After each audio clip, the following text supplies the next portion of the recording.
Good morning, brothers and sisters. I'm just so fired up.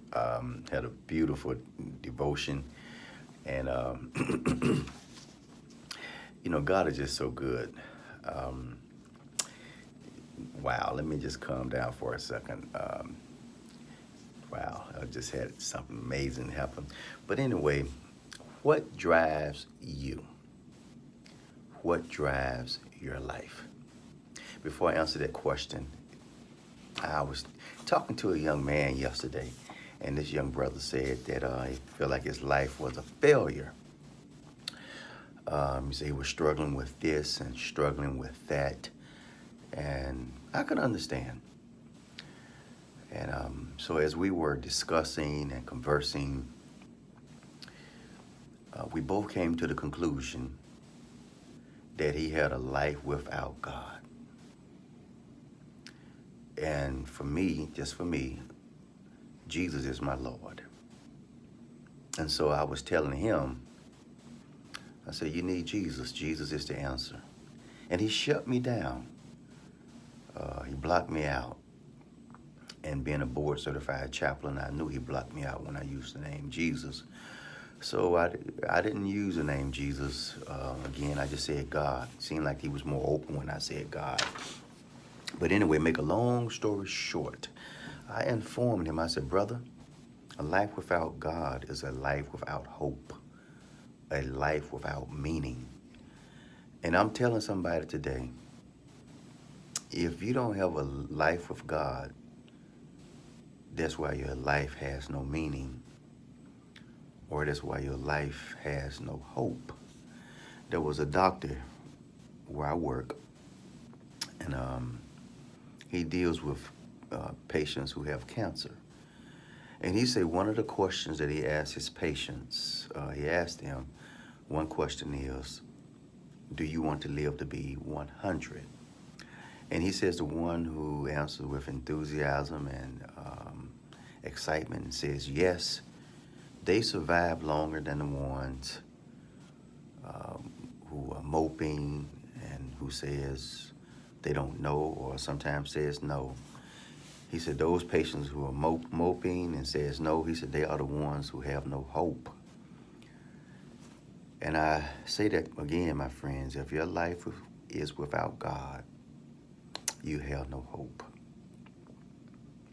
There's a quote that Thomas Carlyle stated. It's a beautiful quote. Excuse me. My hands are clean. Sorry about that. Thomas Carlyle said that a man without a purpose is like a ship without a rudder. It's no good. It's nothing, my friend.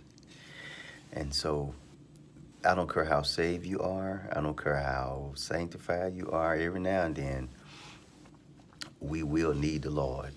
And there are things that will come upon us to make us wonder, do we have meaning? Do we have hope? We question ourselves. Even Job said in the 7th chapter, Job, look what Job said. Job said, I give up. I'm tired of living. My life drags by day after day. Hopelessness. That's what Job said. And we were taught that Job said, naked I came into the world and naked I go out. And that's true. But the problems came on Job so much that Job was getting tired. And he said, just read, don't argue with me, but just read the 7th chapter. And then Job kept the faith, but he did get frustrated. And he was tired. God had to stop Job because Job was human. And he was righteous. But we all need the Lord.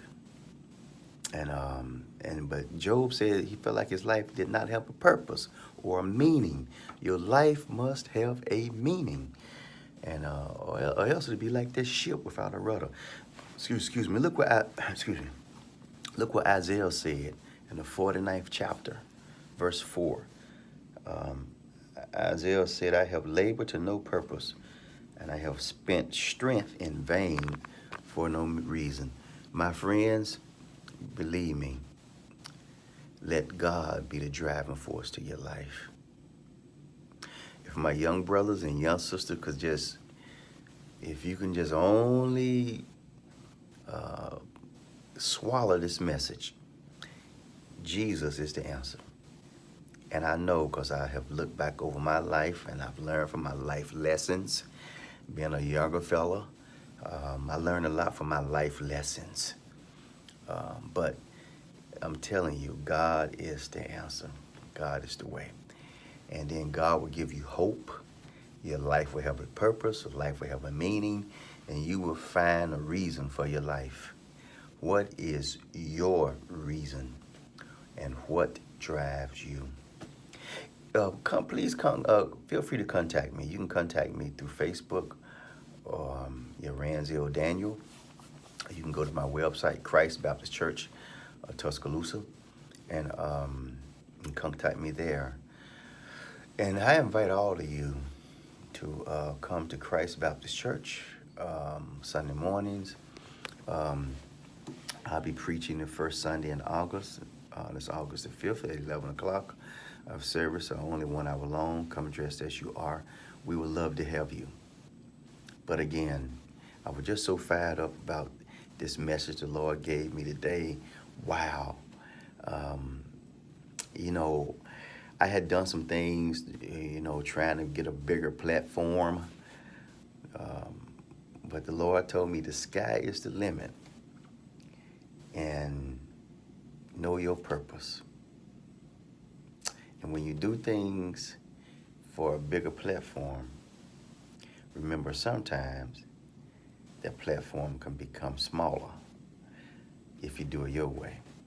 But if you do it God's way, God will make it bigger. Know your purpose. Peace and God bless. Bye.